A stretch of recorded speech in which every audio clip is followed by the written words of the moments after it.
All right. Well, then I will turn it over.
Can you hear us on Teams?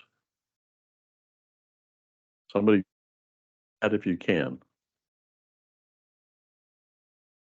We're good to go. Audio is back.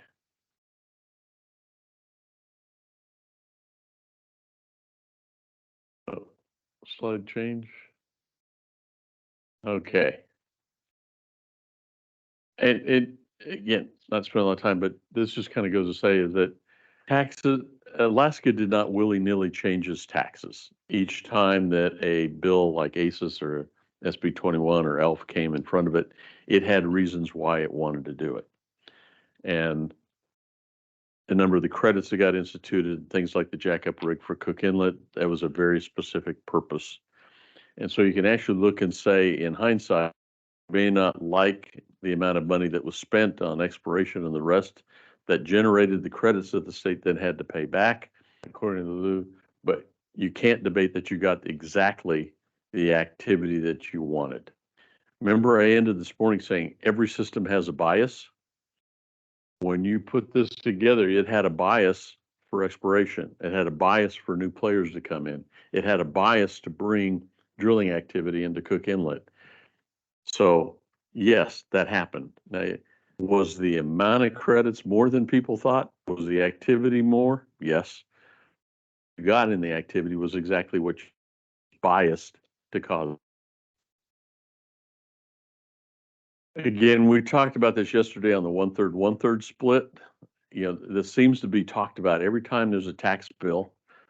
Up comes Governor Hammond, up comes diapering the devil, and up comes 1/3, 1/3, 1/3.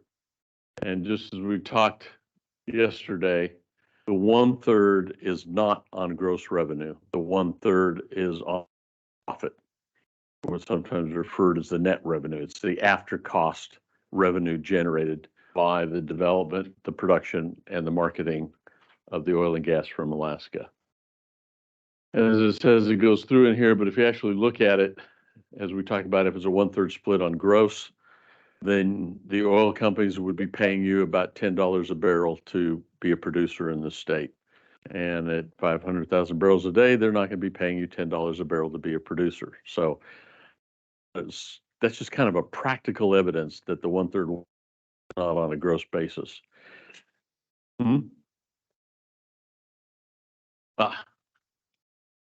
Mini-me has reminded me we have an example of this. Example, if you have an oil price of 80, you've got royalty and transport costs and operating costs of 40, that gives you $50 total cost. So the starting producer profit is 30 before you split it. So if you actually, the middle box, if we go and actually did the 1/3, 1/3 split on revenue on the 80, everybody gets 27, but the producer has cost of 50. That means they'd be paying $23 a barrel for the right to produce your oil. And no reasonable party's going to do that. Now, if you turn it around and say there was a net revenue coming out of it of 30 and it split 10, 10, 10, that's where the 1/3, 1/3, 1/3 makes sense. It's splitting it on the net revenue, not on the gross revenue going forward. And, you know, these numbers approximate what cost and revenue are today. So you can just see so many people keep bringing up that it's on a gross basis. It's not. That kind of did bring it up because even they themselves, I know it's not on a gross basis, it's on a net, but they say it for effect by trying to say that the state has not gotten its fair share. And again, put together, I just had this was, I think this was just last May when I was up here for a quick presentation, you know, based on numbers that Ken Elper, when he was director of revenue, you know, came in and put together is since 1978, we go back to first oil from Prudhoe, that there's Alaska received 141 billion in petroleum revenue over royalty and production taxes. So based on a wellhead value of $403 billion, the states received 35%. So, I mean, we can be varying 1% here or there. We can argue a little bit, but anyway, the basics of it is the state has received its 1/3 share. So whatever bills you put in place, whatever your predecessors put in place, actually generated an achievement your ex-governor Hammond wanted to have happen. And we've talked about this, and you know, this is sort of a summary of everything we talked about, and that is, even though all that worked for the first 40 years or so of operations of the North Slope and Prudhoe Bay, we are entering a period of great transition for the oil and for fossil fuels overall. And how that transition is going to play out, we don't know yet. But the key thing to remember is the U.S. is not as large as it once used to appear on the U.S. production and reserve basis when it used to be 1/3. And it's also not that large on a global basis, yet it has to compete on that global basis for capital. Now, in some prior presentations, we don't have it today, but I want to just mention, if we go back around the 1970s and 80s, it was a world that was controlled by countries. There were very few countries that were open to investment for the Western companies. So actually the big oil companies competed against each other for the right for those few opportunities that were on offer from the countries. Then in the 1990s, we had the collapse down to sub $10 a barrel oil. And we went from 30, 40 countries to about 90 countries that were open for oil and gas investment by outside third parties. And the whole power structure switched. It switched from one where the oil companies were in control, where the countries were in, where now the oil companies were in control because they had the capital and everybody wanted it.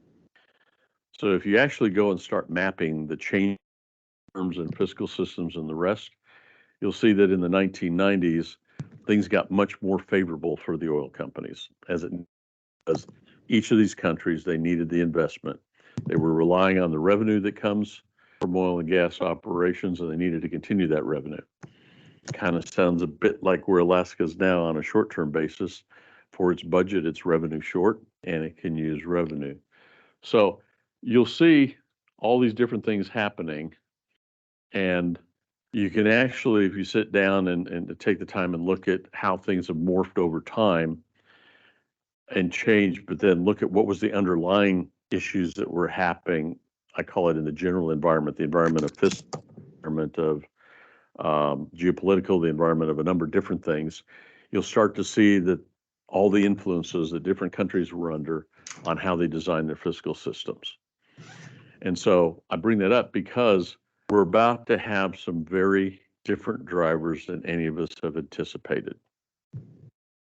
And so as you look to the future for Alaska and what you might do with your fiscal system, it has to be this contemplation of like what we talked about before lunch. You're going to have to think of different scenarios. You know, don't just pick, I think it's going to go this way. Say, look, I've got pretty good probability it might go this way or that way. Now I've just defined 3 scenarios, A, B, and C. And then you need to evaluate your system through scenarios. How robust is it? Does it generate the response that I want? Does it create the right biases? And then will I be able to reach the goals that I've set for myself in the longer run to get there?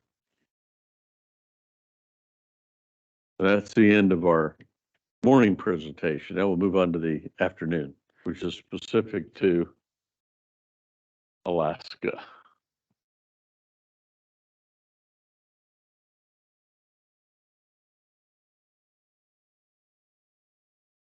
All right. Okay. Before I start going through specific numbers and kind of how it works within the Alaska system, any final questions on fiscal systems in general? Keep giving you the opportunity. We're here for your education. So, if you got a question? Nope. Okay. Remember, sort of, we started with yesterday was nomenclature. So, what we're talking about Alaska is nomenclature. How many in here, just by show of hands, just be honest with me, how many feel very comfortable they understand the difference between GVPP, PTV, etc.? I've got 2 hands. Okay.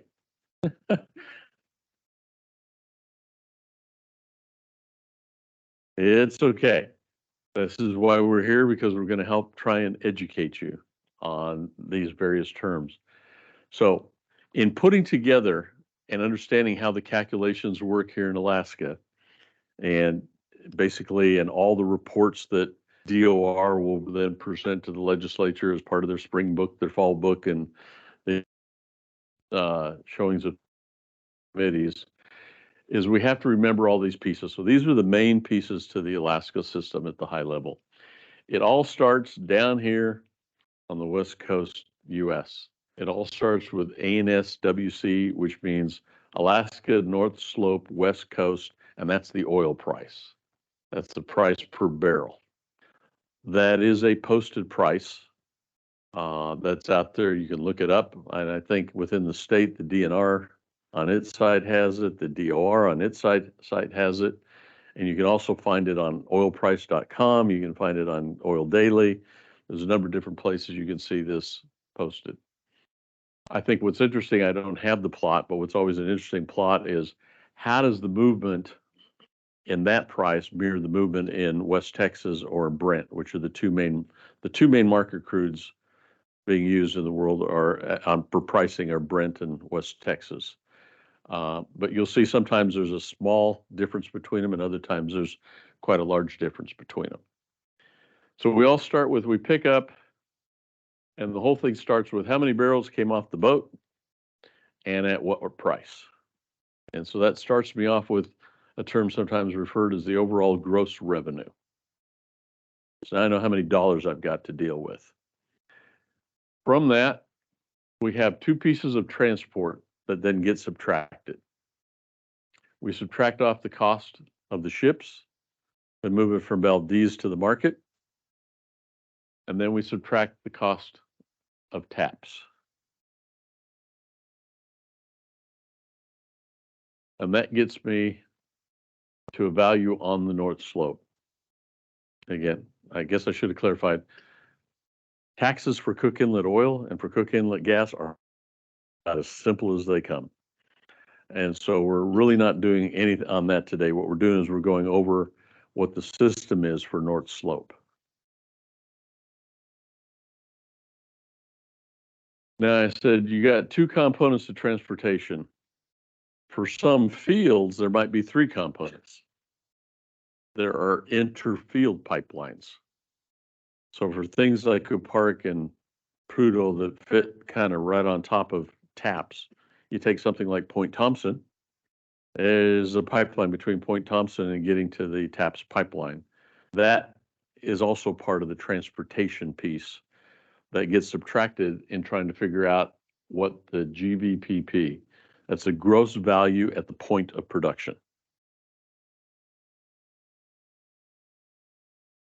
Once we get there, we then subtract all the cost on the slope, which is the OPEX and the CAPEX, and that generates something we call the PTV, or the production tax value.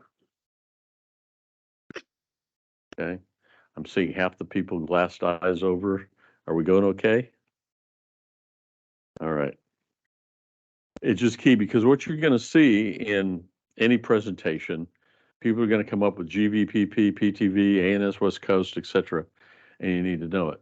Now, I'm going to get to in a little bit is part of the terms used in your fiscal system depend on what the West Coast price is. So you pick off a table based on the ANS West Coast. Other things, you use the GVPP to calculate, and we'll go over that. And then other things, you use the PTV to calculate. So that's why it's important to know all of them, because within that system, you're using three different dollar values. So just, I've got an $80 price West Coast. I got $10 of transport. I've got 70 as a GVPP. I've got 30 of cost. I got 40 as a PTV. So I've got 40, 70, and $80 per barrel that I'll be using at different points in the Alaska calculation. So this is kind of where people start to say it goes from simple to slightly complex. But bear with, we'll get to it and we'll show you how that works. So here we've got it kind of into an explanation. I told you these different things are used. So the West Coast price is used to set the gross minimum tax. The West Coast. So there's a table that starts out, runs up, and it maximizes at 4% at $25 on the West Coast. So that's to set the percentage on the West Coast. But the GVPP is the revenue amount that that percentage is applied to calculate the gross minimum tax. Question, yes.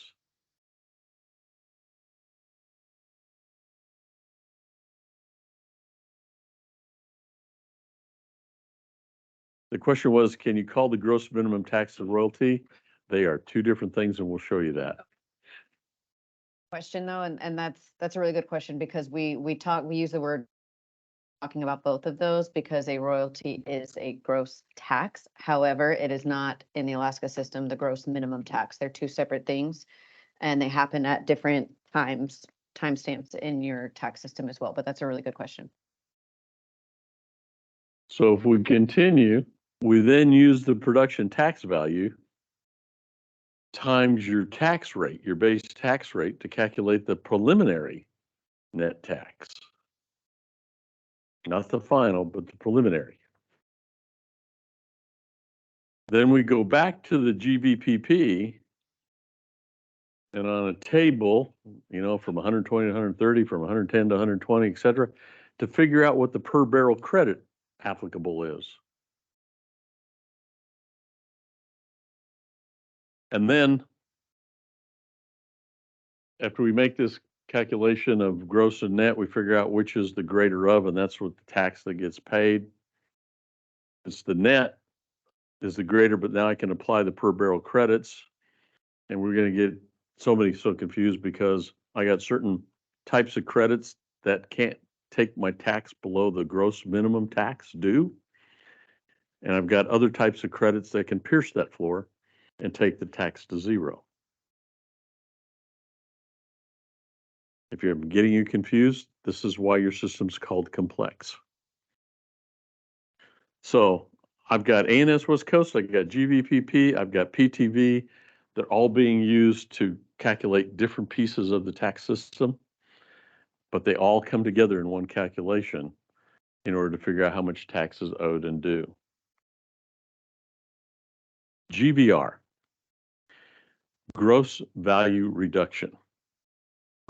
So you have a provision in your tax code that certain fields are eligible for a gross value reduction. So you take the GVPP for that field, and depending on certain conditions, you're allowed a 20 or a 30. Is a 30% still applicable? There's either a 20 or 30% deduction from the GVPP.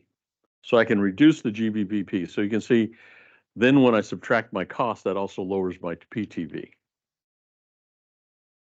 But if you use the GVR reduction, you can't use the sliding scale of $1 to $8 per barrel credit. You use a flat $5 credit. I'm confusing myself, I hope. This is the difficulty of trying to follow all of this through. Is it a GVR field, not a GVR field? And the interesting thing is taxes are not paid on a field basis. Taxes are ultimately calculated and paid on a taxpayer basis, which is a company. Question?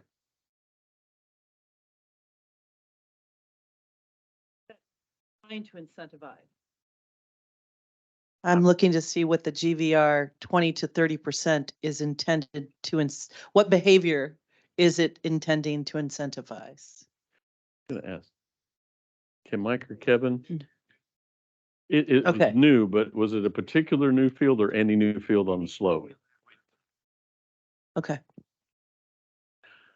I thought the answer was it's any new field coming on the north of 68, right? Yeah.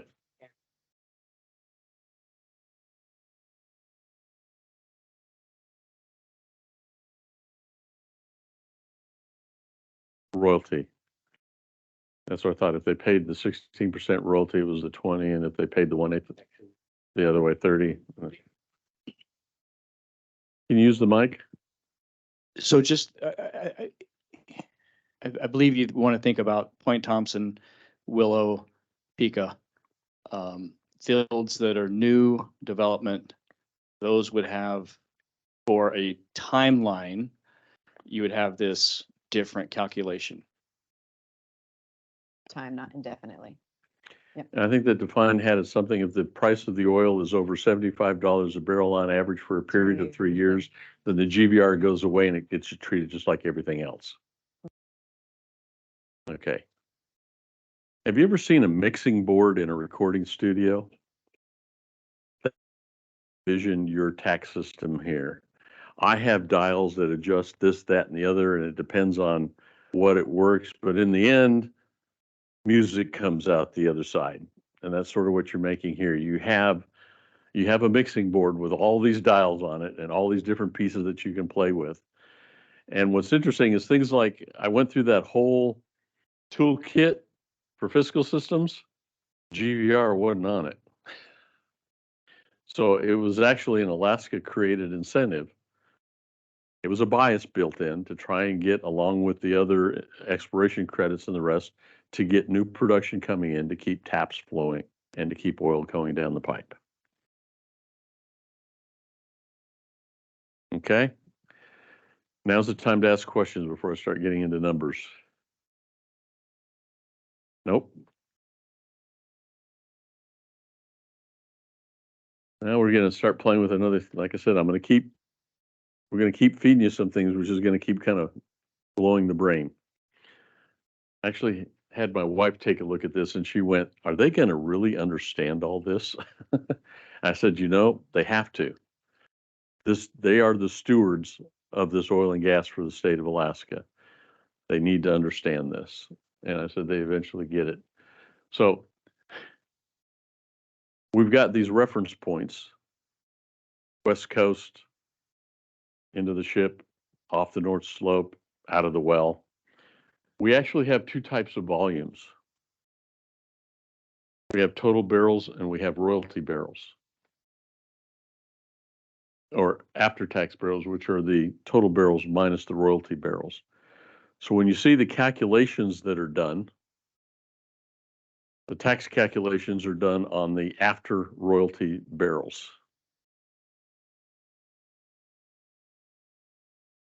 This is where sometimes people on the outside that don't fully understand your system gets things a little bit wrong, is they say, oh man, the DOR had $12 a barrel as the cost. I can't match $12 a barrel. Well, that's because they're taking the cost and dividing by the total barrels, when that $12 a barrel is actually the total cost divided by the after royalty barrels. I know, I'm confused as well. This is not, but we're trying to go through this concept. So if we just use the old leases up there, which are 1/8, I think the majority of the leases across the US, the majority are all 1/8, the traditional 12.5%. What that says, if I had $1,000 barrels of oil that came out of my ship on the West Coast, by the time I work it into the calculation of how much taxes owed, I'm running those taxes on 875 taxable barrels. The 125 is your royalty barrels. Now, in some cases, the state's allowed to take the royalty as dollars. Some cases, the state's allowed to take the royalty as barrels. And gas, it's either as dollars or as MCF.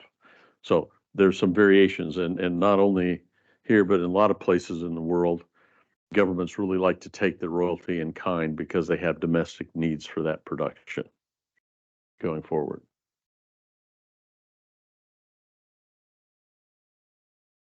The question was asked, is the gross minimum tax the same as royalty? No, royalty is separate. And we've talked about royalty, and it represents, it's a gross, has to be paid right up front on the gross revenue. But remember, the gross revenue is the revenue at the GVPP, not the revenue on the West Coast where it's sold. So we get to subtract off the transportation to get it from the slope to the West Coast. And when you thought royalty was easy, just take a percentage. Is it 1/8? Is it 1/6? What is it? You get this. Again, borrowing something that was done a few years ago. It depends on whether you're on federal land that's within the state boundaries, or are you on federal land that's outside the state boundaries, or in state waters, federal waters, down the exhaustive list that you can see if there was a royalty paid based on the example that's down there, which is a $50 wellhead value in the 1/8 royalty. The amount that's actually paid, if it's all on state lands and state controlled, you're getting $4.84 a barrel as royalty. But you can get as little as zero, even though all the facilities may be on. If it's drilled offshore in federal waters, there is no royalty coming to the state. And there's also beginning to understand the amount that comes into state coffers versus local coffers.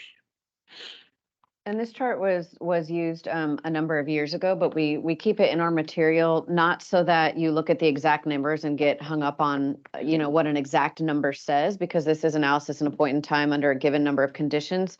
But the point is to look at this and just see how different and the margin of the magnitude of change between when you're in a given region where those royalty dollars are going. And that's not dissimilar to some places in the lower 48, especially Gulf Coast, that have offshore and onshore production. They have state lands and then private mineral rights owners that lower 48 as well can have not this same kind of look, but the same idea that royalty dollars don't necessarily go straight into the state budget.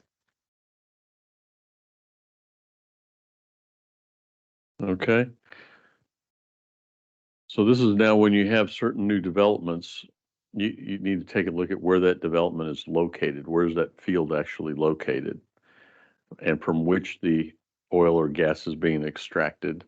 And then that'll kind of determine how much value comes and is made available to you for state budgeting purposes.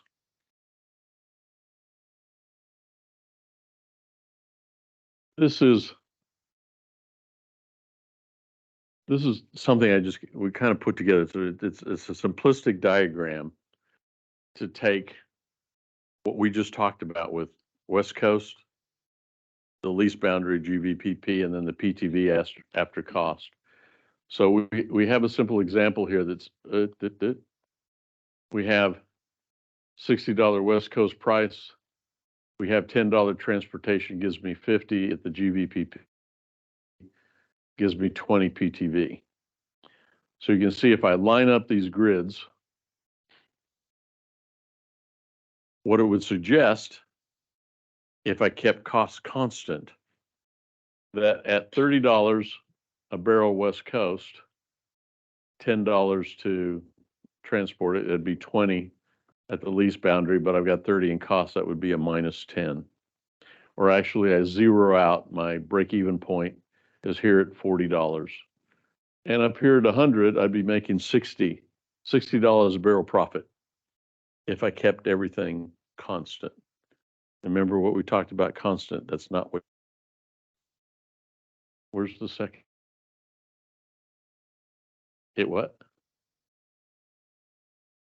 It's later. Oh, it's in the Excel document. Oh, shoot. My apologies. What actually happens when you actually adjust the cost in relation to the oil price, and can you put that up?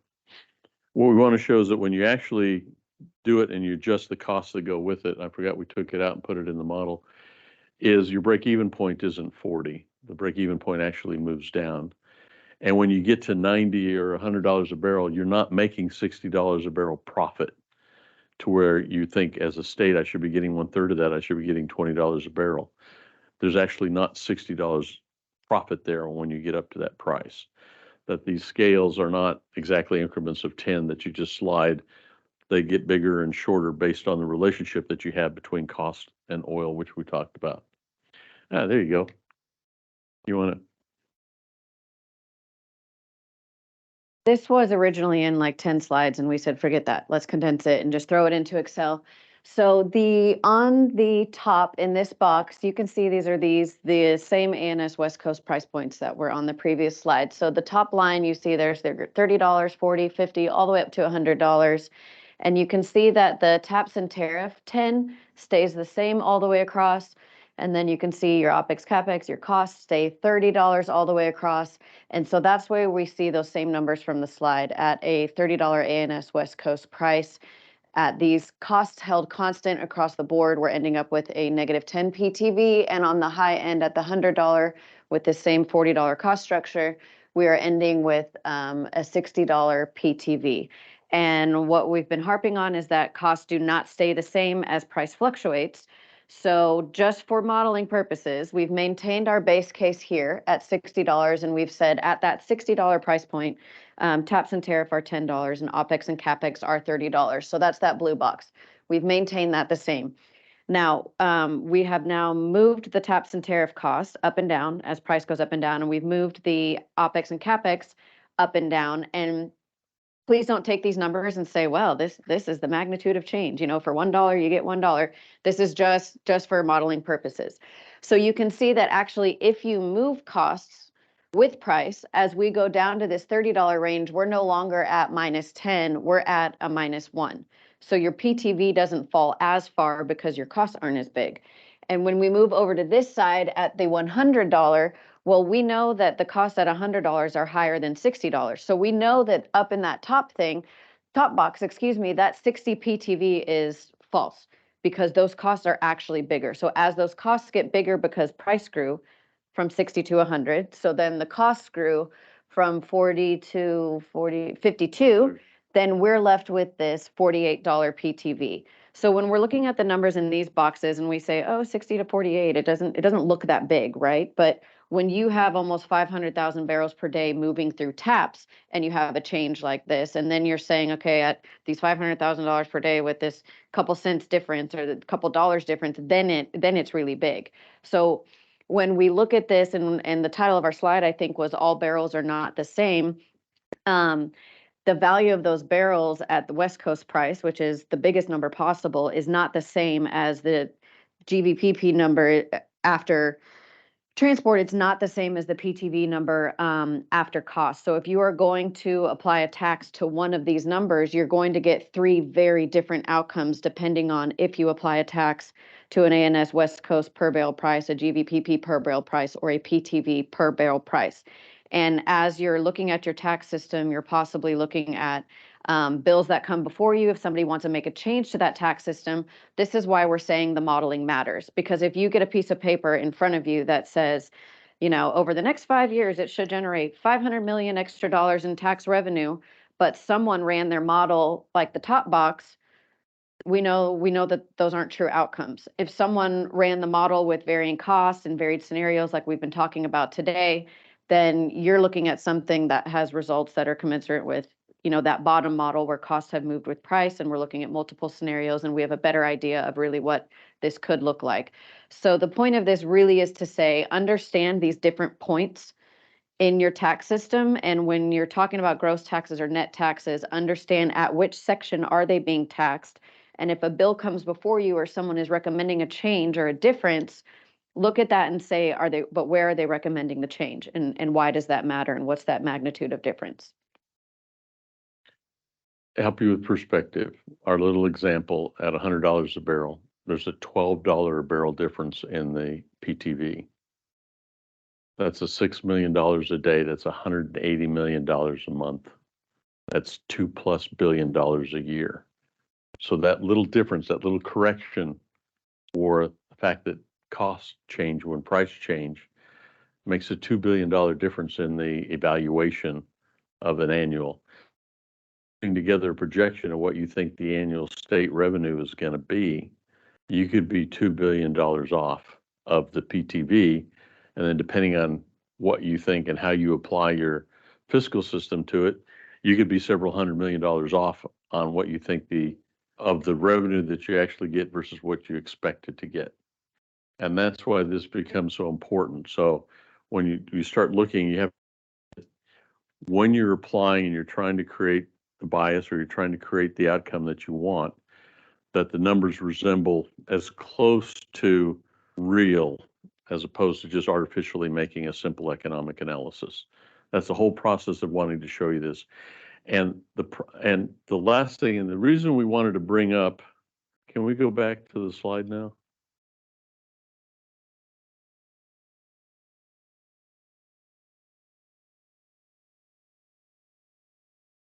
So we have ANS West Coast, we have GVPP, and we have PTV.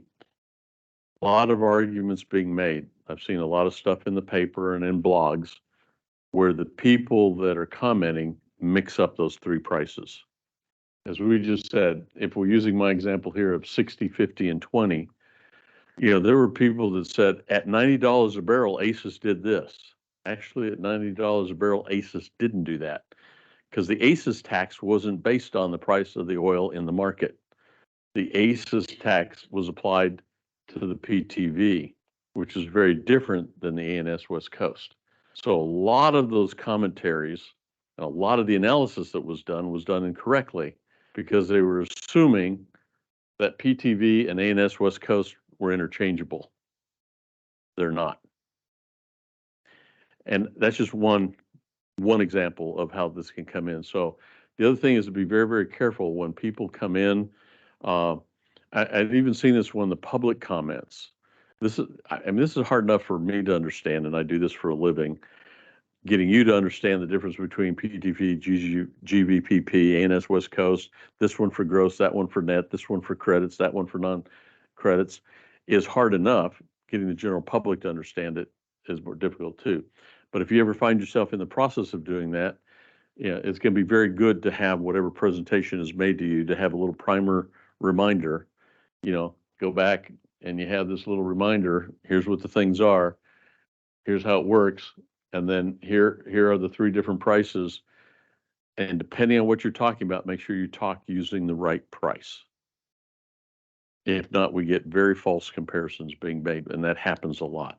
And this ties back to a couple slides ago when Rich was talking about barrels and taxable barrels, because it's important in your statute where it says barrels, where it says taxable barrels, and that's established now. However, what may come years to come when bills are put forward or different decisions are made, pay very close attention in the writing. If something's being proposed, we should change to this. Pay very close attention. Does it say barrels or does it say taxable barrels? And if it says barrels, should it say taxable barrels? Is that an error in the writing? Because then what happens is discussions may be taking place and people are all assuming we're talking about taxable barrels here. And then a bill passes and it goes into statute and shoot, we meant taxable barrels, which would have been in this example 875.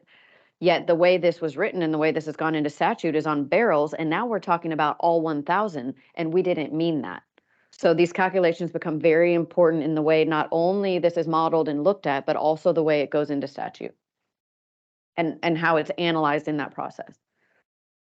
Okay.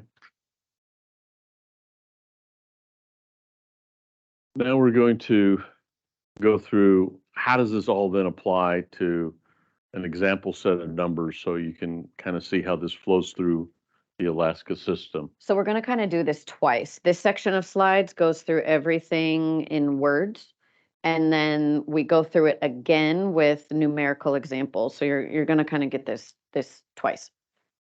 Right. So remember, we started off with the simple. Let's take revenue minus cost, that equals profit. Divide up the profit. Easy. We're done. If only it were so that easy to do. So again, just in words, we take the market sales revenue, we deduct the cost that we are incurred to get it to the market to bring it back to Alaska and to the North Slope. We then subtract out royalty and our cost of operations. It gives us the taxable value. We calculate the tax, and then once the tax paid, that's producer profit. But also that's a bit of a misnomer. And I'm not going to try and do the calculations today, but that's a misnomer because something's missing after producer profit to where we actually get to producer profit. What's missing? Anyone?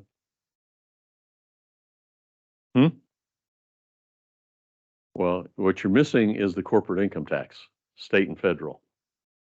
So another one of these kind of false statements that gets made is, well, we just gave another $1 to the producer. Well, you give $1 more, let's say in the PTV somehow, it still has to pay the production tax, and then it has to pay the state corporate tax, you kind of allocate against it, then it has to pay the federal tax to the extent it's profit. So what the producer actually ends up with is not dollar for dollar. If you shift $1 in the PTV or in the percentage tax rate that you have, it's not a dollar for dollar out of one pocket and into the other. It's quite the difference. So you have all these other pieces that come into it. I saw a question. Didn't I see? Nope, I'm mistaken. I thought I saw a hand on it.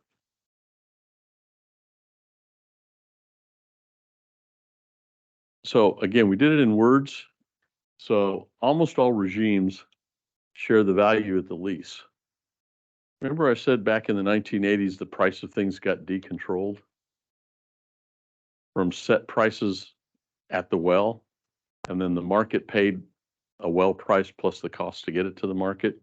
And then we shifted to where the market set the price and we subtracted cost to get back to the lease. The courts were full of lawsuits. I don't even know any company that was immune from it. But when things became market net back, what did my lease?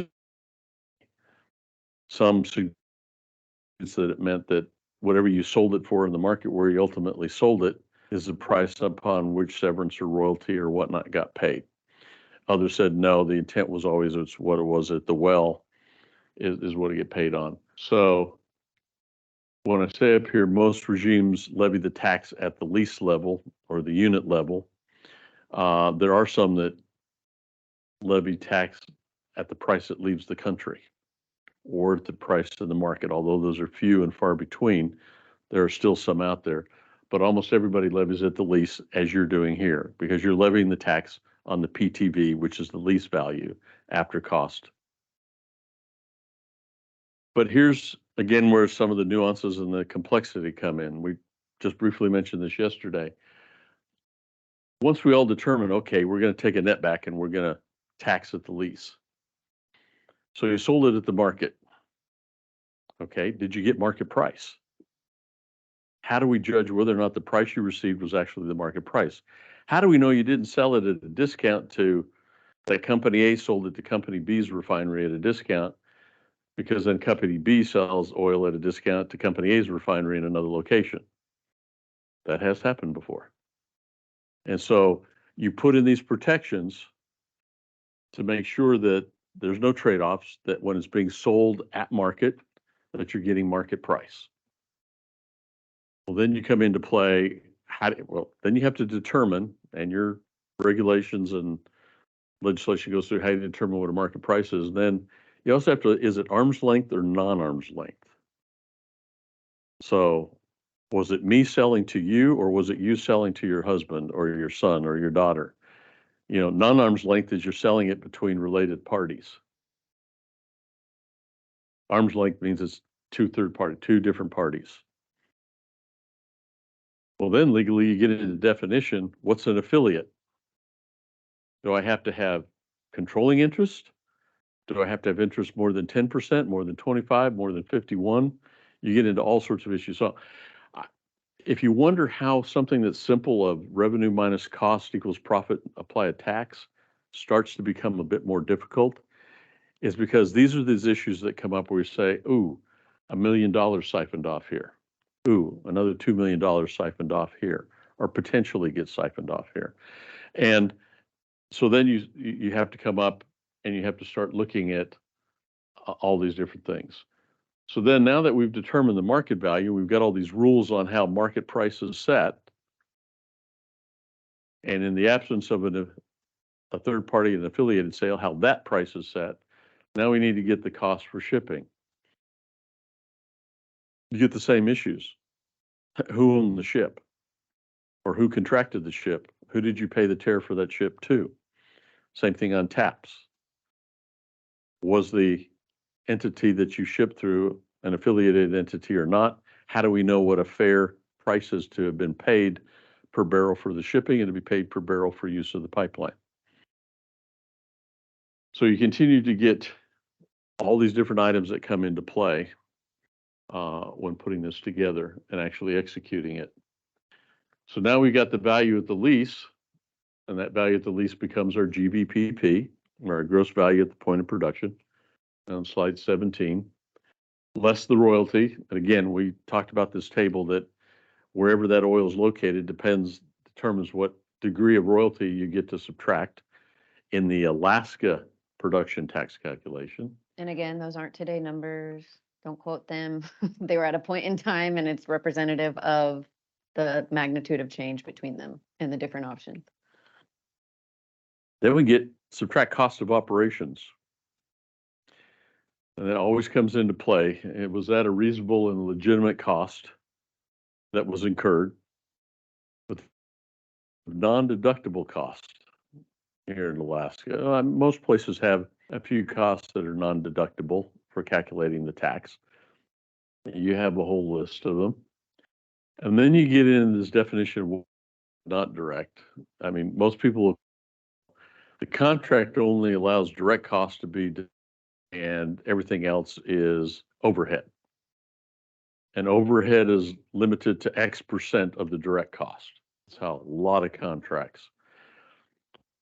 But we were in a international arbitration where they put up 6 other example production sharing contracts. in one contract, overhead was everything other than the people in the field. So in the host city like Anchorage, relative to the North Slope, that's overhead. You know, people at the port, that's overhead. You know, you go on and on. If they weren't actually sitting on the wells or sitting in the production facility, they were overhead. So you can understand, I have to incur all that cost, but I'm only getting a portion of it. I'm only allowed to deduct a portion.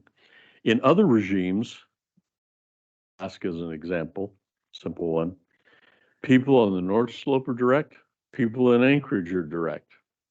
People at Valdez are direct. The whole team that works 100% on Alaska operations in Houston are direct cost, including lawyers, including HR.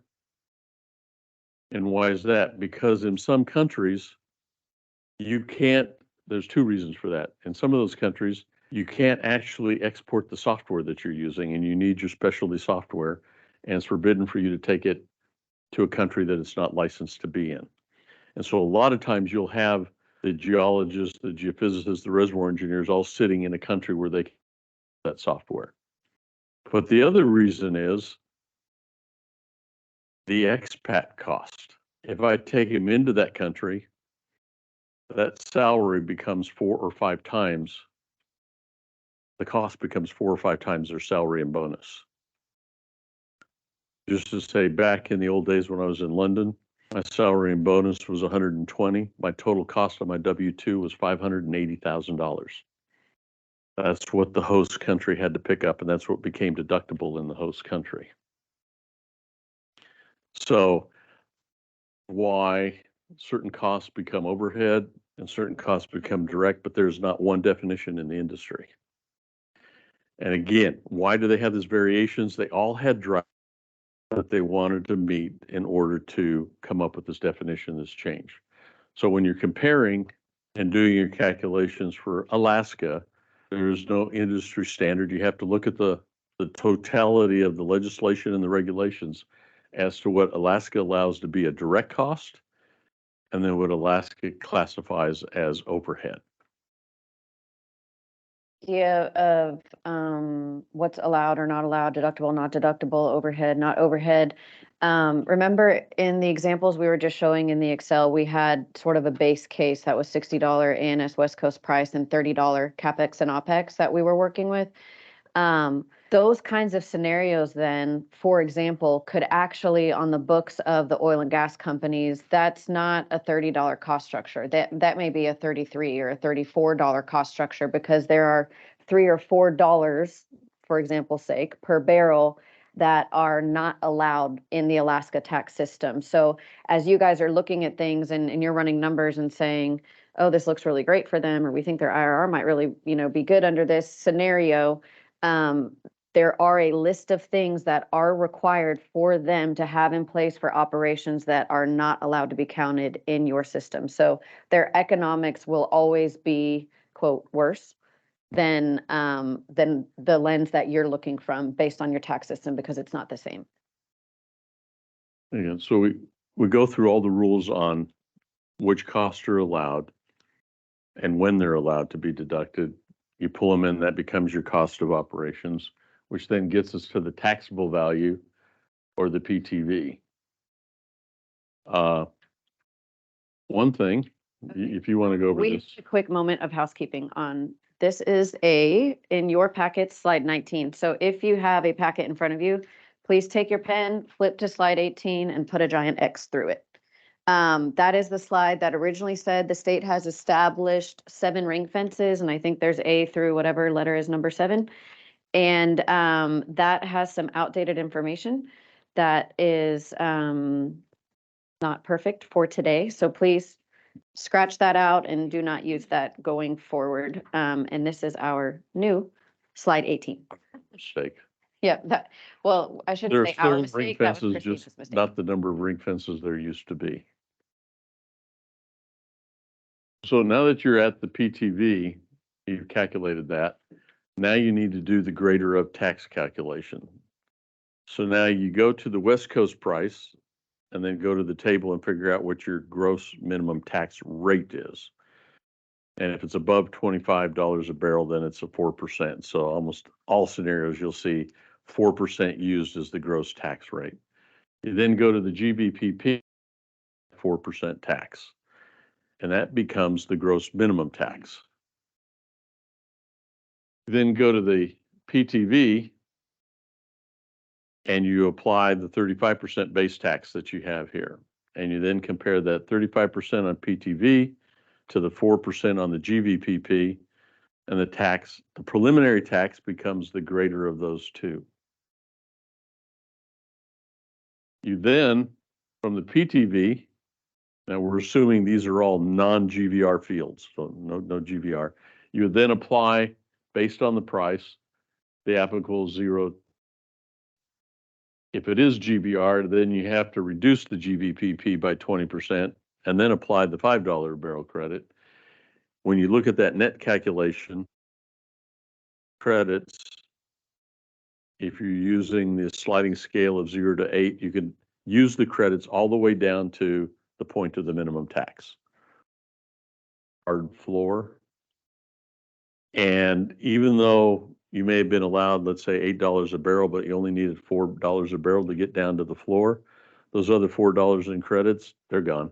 You can't use them again. They're only good that 1 year, one time in going forward. If you have the GVR, some of the GVRs can actually pierce the floor and take the tax owed down to 0.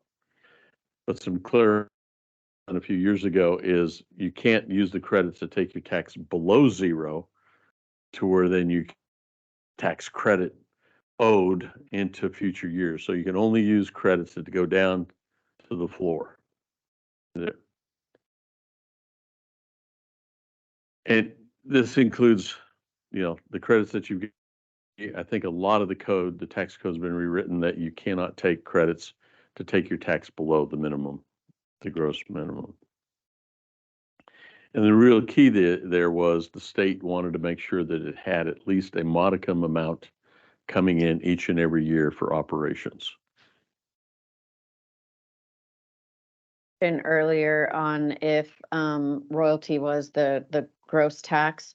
And so now that we've gone through both royalty and now we've talked about the gross min tax, hopefully now we can see that differentiation between the two. And then we finally have the bit that was brought up yesterday and again today. Those that have, because taxes paid on a taxpayer basis, those that have existing fields that are producing that are in a positive revenue, a positive tax paying, that the costs that they're incurring on new operations can be deducted immediately. That's been referred to as the legacy giveaway, but it's just how it works for legacy fields. Not a giveaway, just how your code works for legacy fields is they're allowed to take all their costs and deduct it against their revenues and against taxes owed. All the allowable costs. I can't say all the costs. If you're a new player and you don't have any existing production, any existing revenue to deduct it against, it then becomes a carry forward loss that you have to then recover once you do get positive operations, positive revenues, and a positive PTV. So that's sort of what's been called the handicap on new fields, is that they have to wait to get value for the cost that they're incurring, whereas the legacy fields get to take it now. So as I said, Alaska has a decision to make, and that is, do you lower everybody down to the least common denominator and make them all act like a new field? Or do you give incentives to the new fields that make them act like they were just legacy holders as well? And if your goal is to get production on, I'd say that it's the latter. You elevate the new players to give them this similar status to the legacy players. As I said, this profit isn't really the profit, is they have to pay their corporate taxes. And then you finally get the type of money that flows into the oil company bank account. Any questions up until this point? Because this kind of takes us through our explanation via words, and we're gonna move on to numbers. So are there any concepts that you said, you know, you talked about it, but I just didn't get it, or you have a question, anything at all before we go to numbers? No? Seeing a lot of glazed over eyes, so I don't know if it's the post-lunch doldrums or you're just glazed over. So what we've done is we just tried to go through a numerical example so you can see how all this plays out. And in this case, we're selling 1,000 barrels at $100 a barrel. I always do these examples in as rounded numbers as we can because it makes it a lot easier to follow and to remember. So the total gross revenue that we're generating is $100,000. So that's the 100. And we then have our royalty is 125 barrels, $100. So what you're left with is 875 barrels. We then have the transportation at $10 a barrel. We're now left still with the 875 barrels, but now at $90 a barrel. And our GVPP is 78,750. So we've lost 21,250 in transportation cost and royalty cost. And I say that just to kind of put in perspective how much value decrement has already taken place just to get to the gross value at the point of production, with a big chunk of that going to the state as royalty.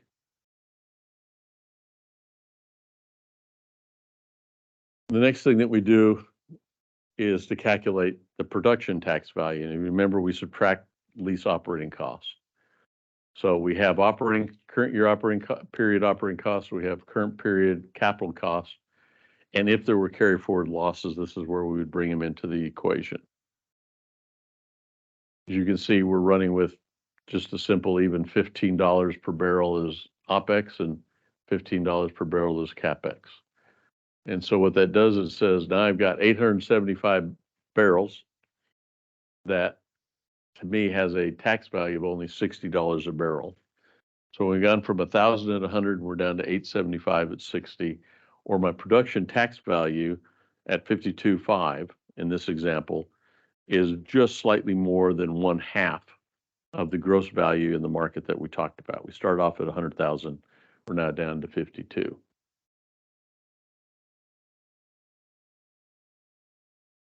So combining those two together, you can see how we started at the 100,000 and we flow our way all the way down through the 52,500.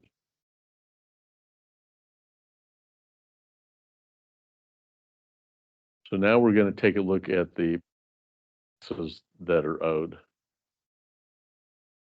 So remember, to figure out the minimum tax rate, we have to go through a table, and that table, while the percentage is applied to the GVPP, as we have it up here, the table to determine how much you pay is based on the ANS West Coast.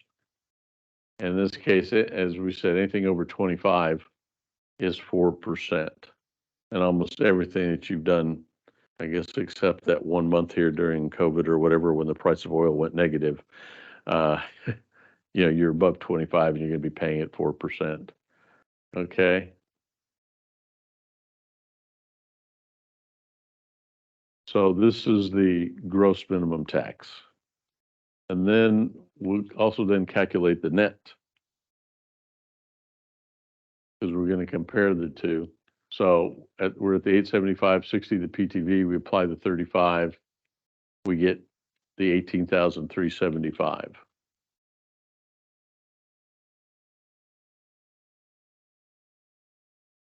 So as we come over here, we take a look and we say, gross minimum is 3,150.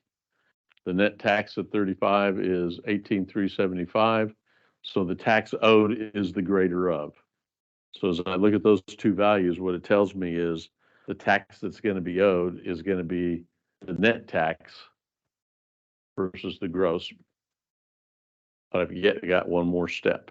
And in this example, we didn't consider that there was any gross value reduction, but had this been a field that was eligible for the GVR, you can see that we have that placeholder for that right up there. So at this point in your decision making, you will have already taken, Yeah, you would have right already here. taken your GVR if you were eligible.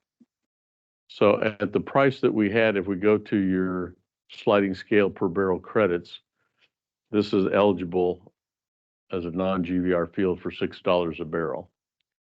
So the preliminary tax at 18,000, it gets a credit of $6 a barrel times the taxable barrels of 875. So the tax after credit comes down to this 12,819. I think that answers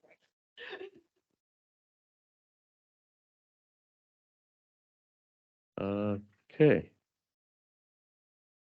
This is bad on our behalf. 18069.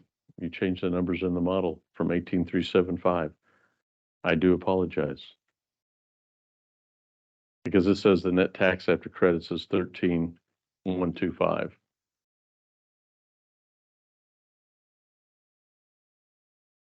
I really do apologize.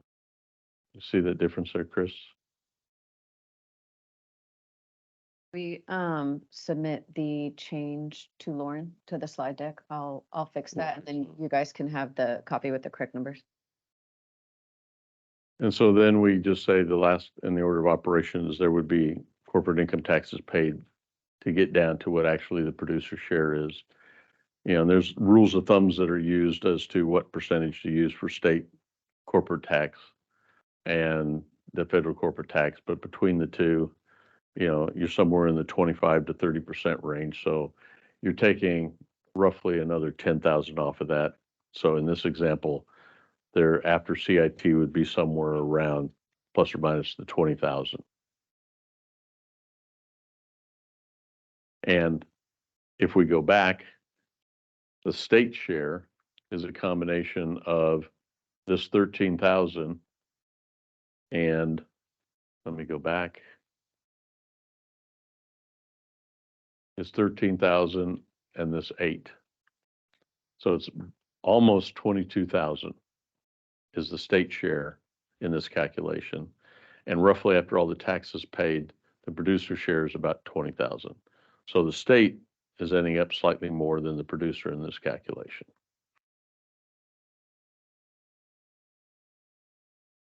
A lot of numbers, a lot of what ifs, a lot of questions. Like I said, so really by getting into this is there are so many, if there's anything I'm going to repeat, there are so many moving parts in here. There are so many per barrel prices and per barrel costs and per barrel credits. And so it's very critical that you make sure that when you're talking about what someone's eligible for or what gets applied in a given position, that you're using the right value. Is it ANS West Coast? Is it the GVPP or is it the PTV? Are you using non-GVR per barrel credits or using GVR per barrel credits? And so when people say, and if you go look me up on several testimonies, I am on record of saying you have one of the most complex systems I've dealt with. It has many, many moving parts. And I use the word complex, not hard for me. I do this for a living. I've seen worse. I do it for a living so I can understand, I can keep this square. Where it becomes complex is for the common person to understand and for the people to administer and to audit.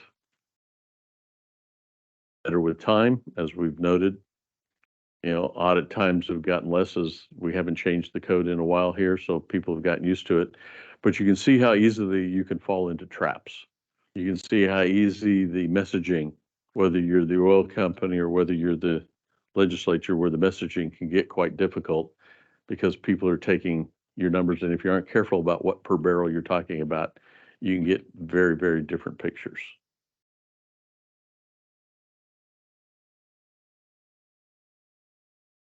So, an awful lot. I'm always sorry when we get to the end of this day 2 and we go through all the detail like that, everybody glazes over. And I'm never sure if it's the after lunch doldrums or I just glazed you all over.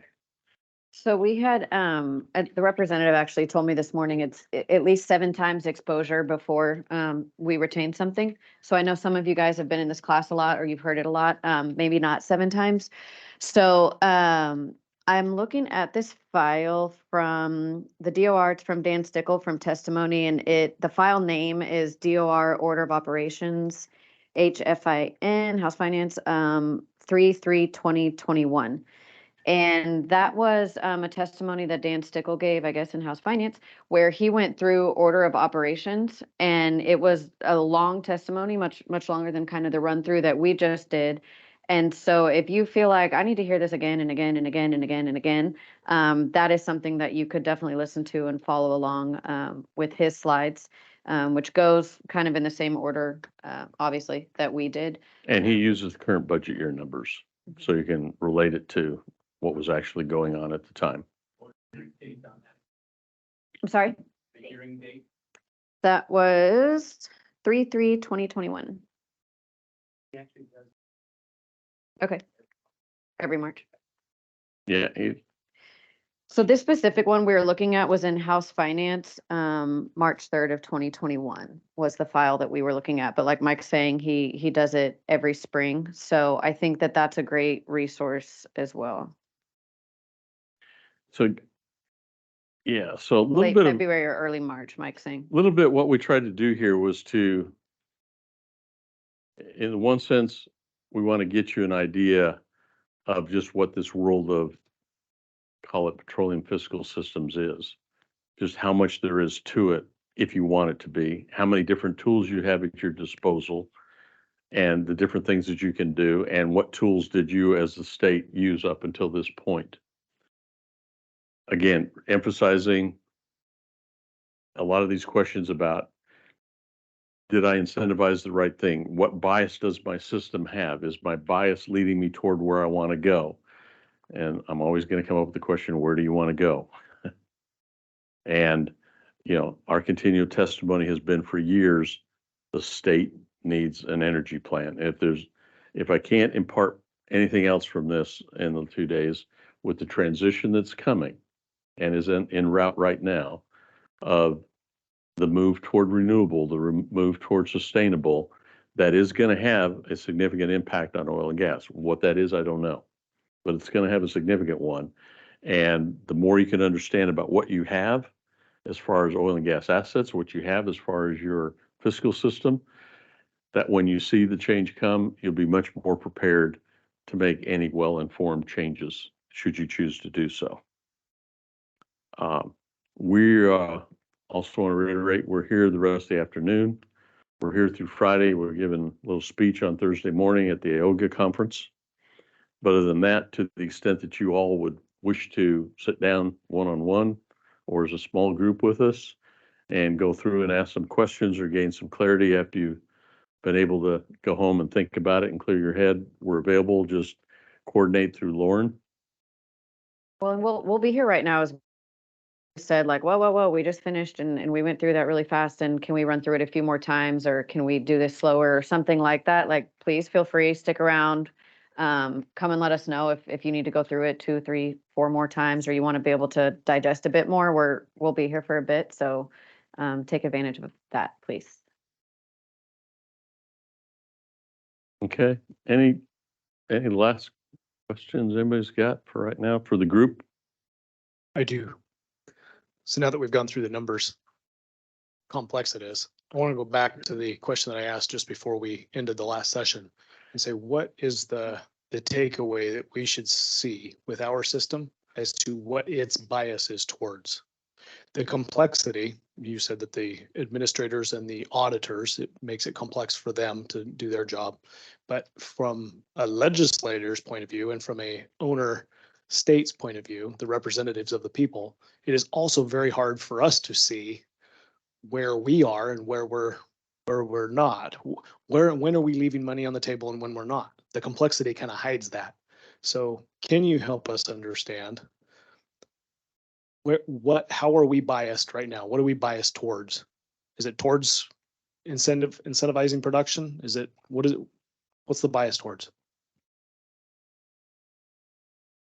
Good question. You asked it at lunch and I thought about it during lunch, or you asked before lunch.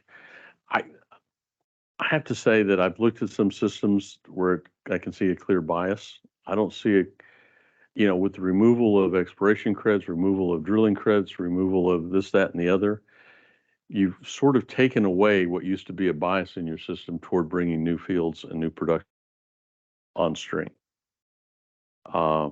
If I look at what remains, I have a hard time seeing where you're steering. What I see is you trying to take a certain percentage of the profit.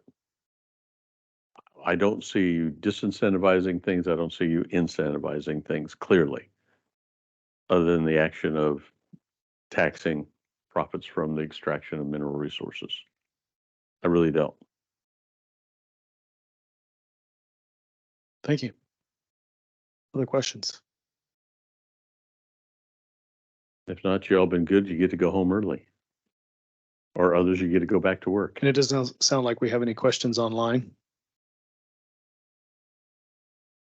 Well, I appreciate, this is good attendance. I appreciate you putting up with this, and I do say of all the times that we've given this, and not just being said, but more insightful questions this time than we've had before. Good discussion, good question. Yeah, Huh? good discussion and good Yeah, question. good discussions, good question. A lot of times, I guess I'll have one parting thought for you. Not that I'm lacking any parting thoughts.